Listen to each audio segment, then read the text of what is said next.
Hey, welcome to Second Chance Youth Ranch TV. On this show, we have a foster dad with a phenomenal story of helping a little 3-year-old guy, and you don't want to miss this show. We'll be right back.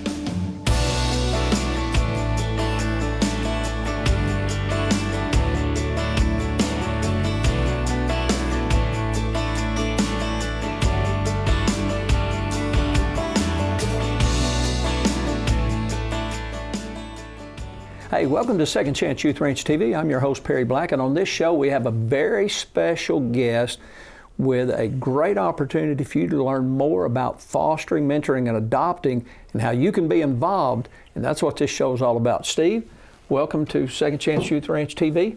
Our guest is Stephen Litton, and Stephen, tell me a little bit about you. Where'd you go to high school? Where'd you grow up? I grew up in Louisiana, South Louisiana, around New Orleans area. Yeah. Moved up to Arkansas after my 10th grade year of high school, and moved up to the Conway area. My dad was teaching at UCA, which is what brought him there, and then ended up graduating from high school there in Conway way back in 1993. Way back in 93. Long time ago. That's not that far. That's not that far back. And then went off to school and ended up graduating from University of Mississippi. So I'm Louisiana, Arkansas. Did you play any sports at Mississippi or Conway? Didn't play any sports. I played some sports in high school, basketball, baseball. Yeah. So graduated Ole Miss. Ole Miss. How'd you end up back in Central Arkansas then? So met a lot of really good friends. Just my few years there at Conway. Ended up back in Louisiana after I graduated from Ole Miss. Taught high school for a couple of years. What'd you teach? Let me guess. History. Biology. Biology. I was a biology major. Yeah. I want to hire you right now at ACA. Well, at that time, and maybe things haven't changed, but if you had a biology degree, you could show up and day one start teaching high school. Yeah. Yeah, because all my guys, they teach history. Yeah. All the coaches, none of them, the biology, that's Mrs. Lyman. Right. So did that for a couple of years and then just kind of migrated back to Arkansas. The goal of biology, were you looking towards something in science while you were looking at graduating with a biology degree? Not at all. I went to school 2 years and I kept putting off. They told me I had to declare a major and I said, I'll do it next semester. Yeah, that's what I did. And I said, well, I'll do it next semester. And they said, no, this is it. Like, this is 2 years. You've got to do it today. So I said, well, I like science, I like the outdoors, I like biology, so I said I'll do that.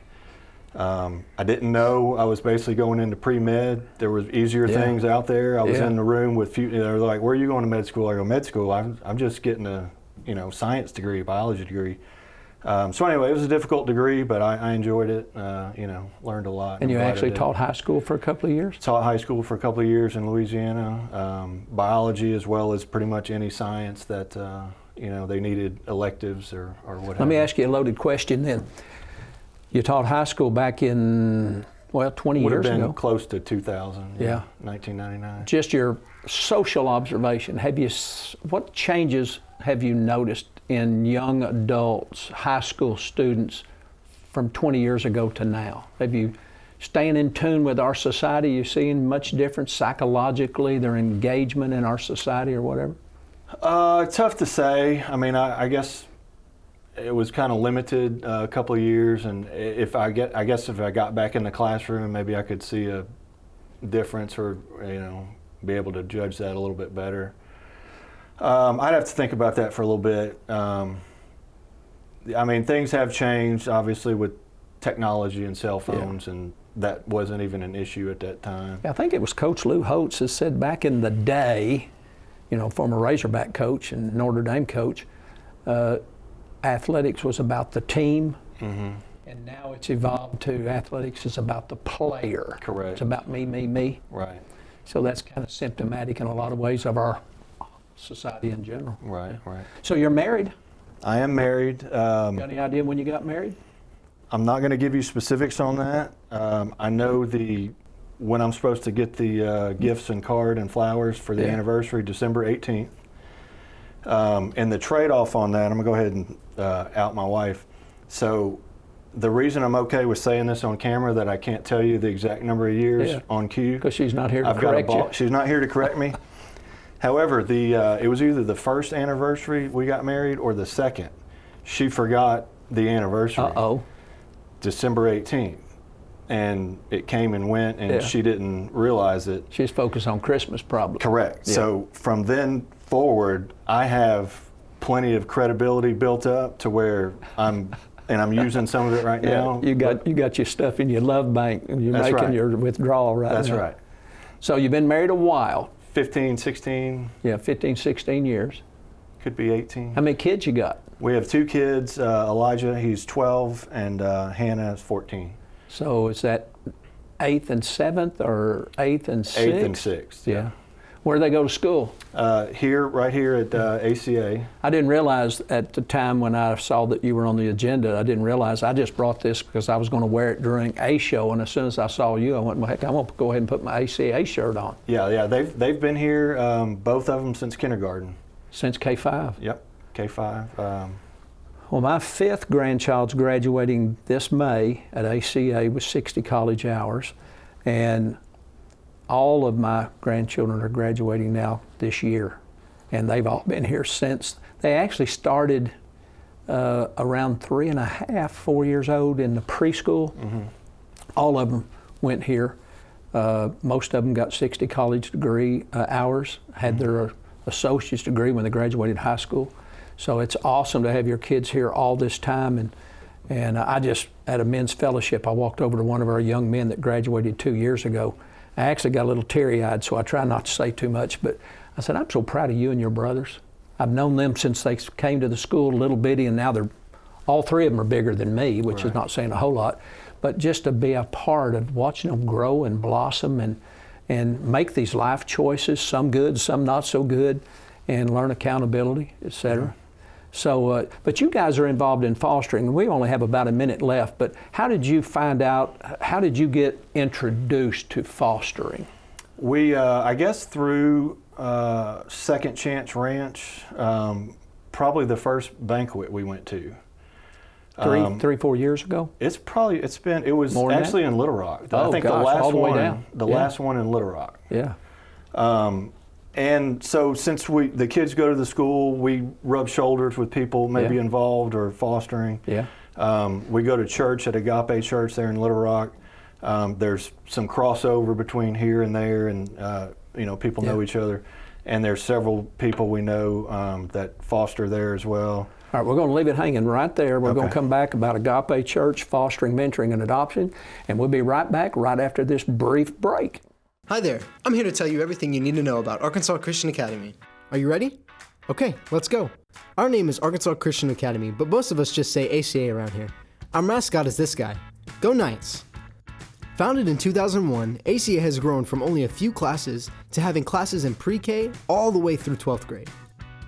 As far as class sizes go, we were smaller on average across the board, and we use this to challenge our students academically and individually on a personal level, learning through the lens of God's Word in every subject and growing a personal relationship with Him through our amazing staff and in our daily chapel classes. For a full breakdown, check out our website at archristian.org, and feel free to explore other aspects of our school while you're there.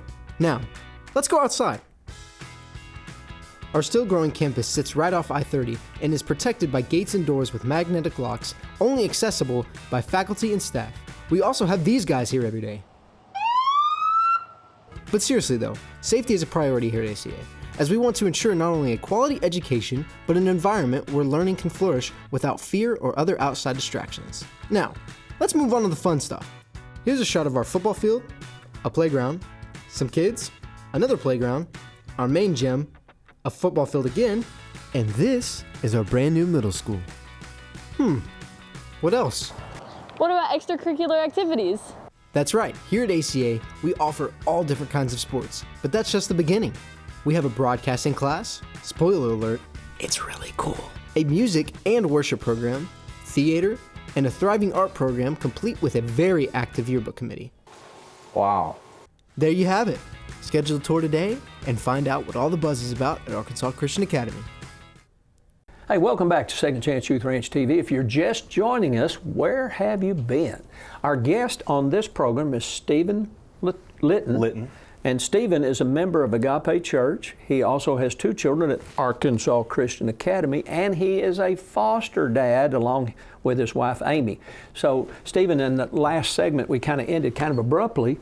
You kind of got involved through fostering by attending our banquet several years ago, and then several people at Agape Church who also support Second Chance Youth Ranch. Pastor Scott's a dear friend.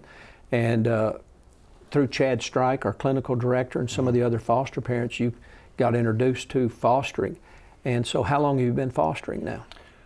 Well, so we started with, going to our first banquet, started, I guess, contributing financially and things like that, or where we could.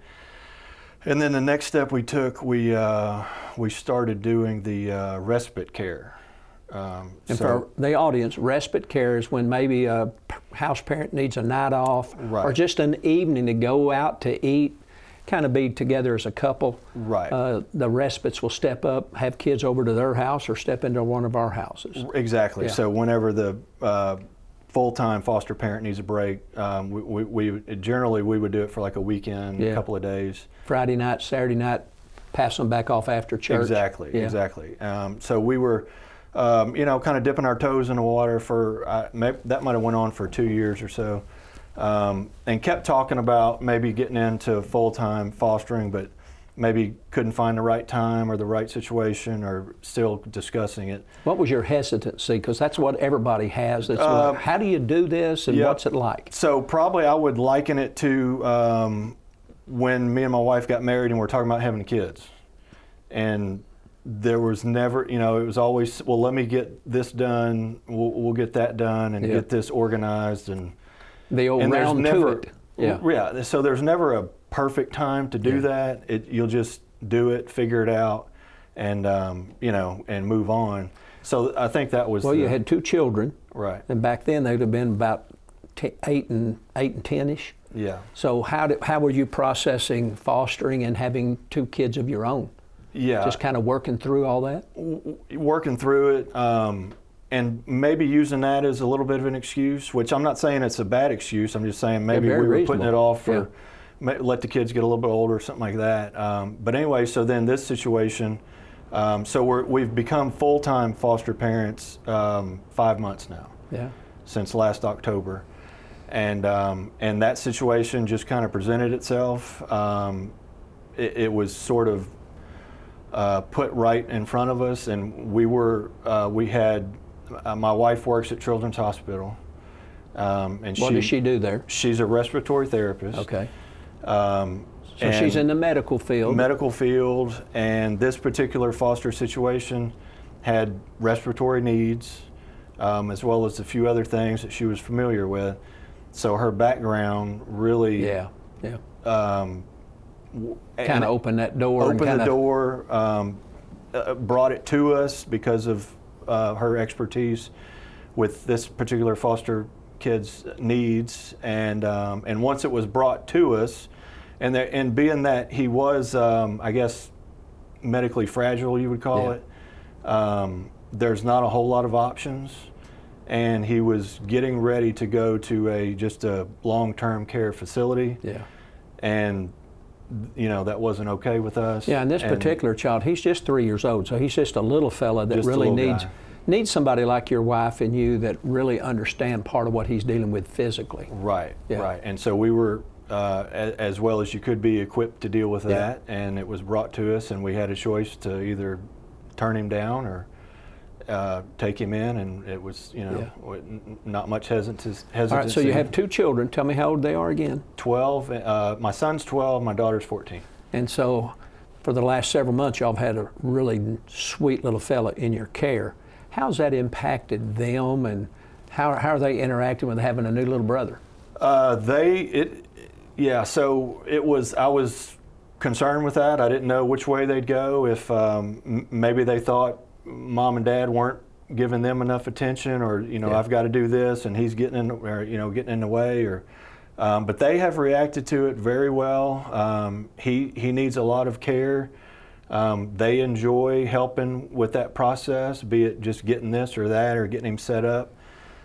with his different needs and things, and it's been really good. And you know, just the fact that they are a little bit older and can kind of manage themselves to a degree, it's you know, it was a good time for us to be able to accept a little guy like that, and having them, you know, 4 extra hands and feet to pitch in and help.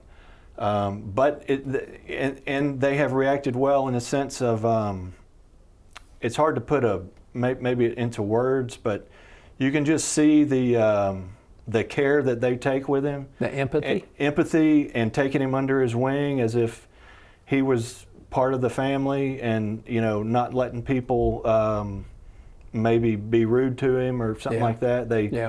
They kind of look out for him and protect him, and I'm very proud of that, and I'm very proud of the way they've stepped up and helped Growing the up family in foster care for several years, we had 3 special needs little boys. They were siblings, and I understand what you're talking about. A friend would come over and try to make fun. Boy, it'd make me mad. Right. And I said, listen, we don't do that. And I wouldn't have them back over. Right. These were my buddies.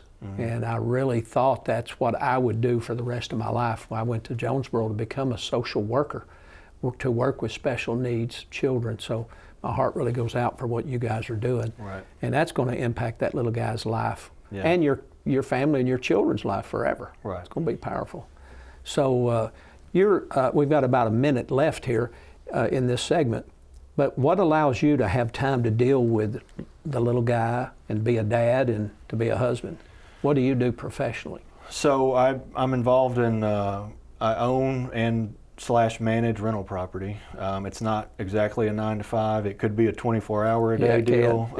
But you know, you're able to shift your schedule around, make do, sometimes get behind, but that's okay. And then, like I said, my wife works at Children's Hospital. It's not Monday through Friday, you know, 9 to 5. Probably those 12-hour shifts. 12-hour shifts, so it's, you know, hit or miss, and we just flip-flop days. One day I'm in charge of getting people to school and heading up the little guy, and the other days she is. Teamwork to make the dream work. That's We're exactly going to take a brief break, watch a video from Project Zero, and we'll be right back, so don't go away.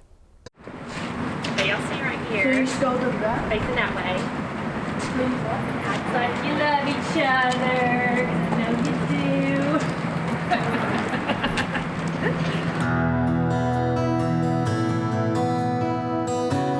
If I had one wish, I would wish to have more wishes.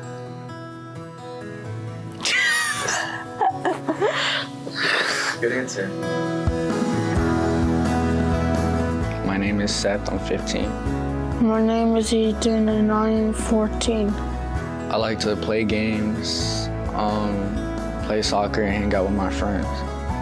I like to box, but it's too expensive. Tell me about school. Do you like school? Yes. What's your favorite subject? Math. When I get older, I want to be a private lawyer that works with criminals. But I want to be a chef.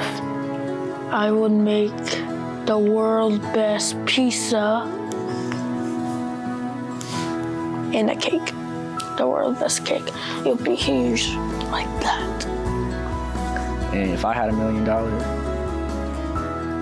I'm probably going to invest in myself. I want to like save up, like I don't want to spend $1 million in like 5 seconds and then be broke. I want to be able to like save the money and use it on things that are more important. Things I need instead of things I want. What is your favorite thing about your brother? His attitude, the way he acts out, like he always, it just reminds me so much of my dad. All right, Ethan, what's your favorite thing about Seth? When he's happy, when he's enjoying himself with his friends. Family is life. Family's everything. I don't necessarily think family would be considered friends, because a lot of friends, not really your friend. If I had one wish, it would be a new life, a better life, and a family, a good family. That's my wish.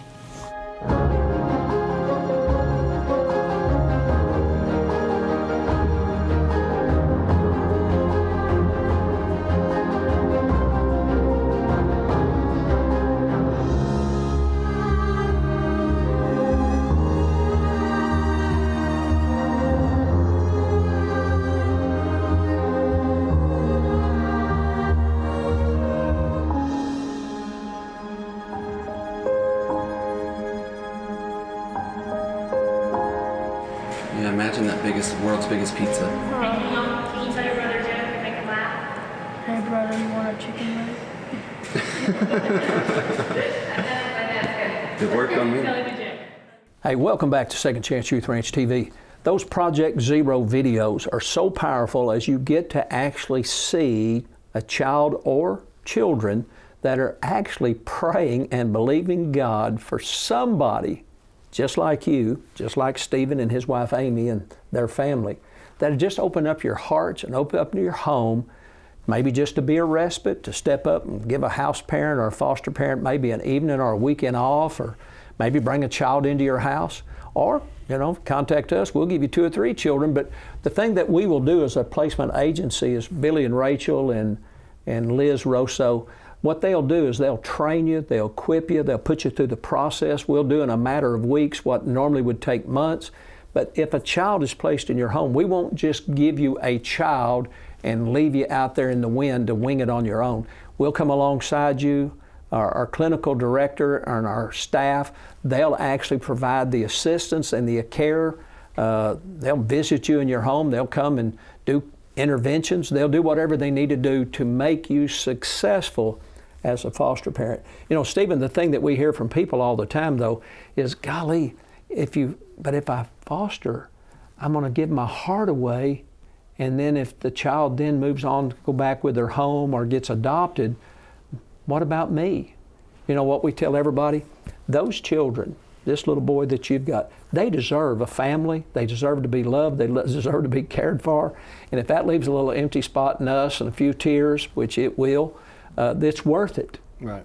And so we want to encourage you to contact us, Second Chance Youth Ranch TV. Stephen, what's it been like, and what have you learned in these months, as well as being a part of supporting Second Chance Youth Ranch? What have you guys learned that maybe a viewer needs to just pray about and think about, and opening up their heart, their home, and just taking a step of faith?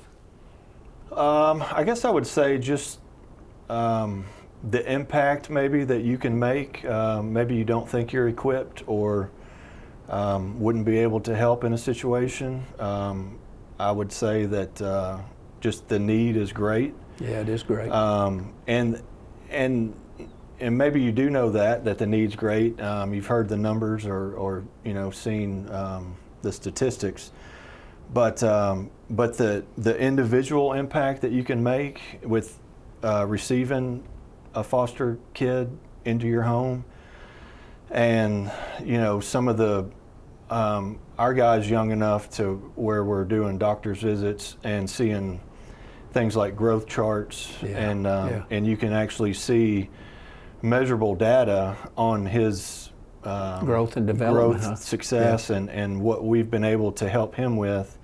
And even, like you're saying, even if he were to leave tomorrow or go back with it, which the ultimate goal would be reunification, and he would probably never remember me, maybe if he had a picture maybe, and that would make me a little sad. But I know that however long he was in our care, we helped him, wherever he ends up, we had a little part in that. Well, let me just say for the viewers, he was with you when you came into the studio. Yeah. And he didn't want to leave the room.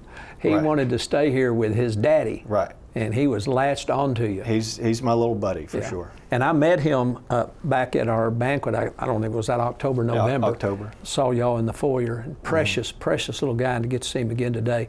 And he is blossoming. Yeah. He is really growing. Yeah. And that's what we want people to understand is there are, again, let me put that, we talk statistics. There's 3 million people in the state. There's 3,000 plus children in foster care. So I don't want anybody to think that each one can help one. Each one help one, each family help one, each church help one foster child or one foster family. And that 3,000 in care will just disappear. Right. I'd love people to DCFS call and just say, you know what, we're sorry, we don't have any kids that need y'all anymore. Right. I'd go, praise God. Yeah. That means we have met the need. The problem in fostering is it's a revolving door. Kids come in care, they come out of care, but more kids come into care. Yeah. And we just need people to really prayerfully consider. We don't really ask people on this show to support us financially. They can if they want to. But what we're really on the air about is there is about 3,500 kids in foster care, 3 million people in the state, hundreds of churches. Your church, Agape Church, Family Church here in Bryant, along with many other churches in the state, they do have people in their congregation that foster. But you can have a church of 50 people.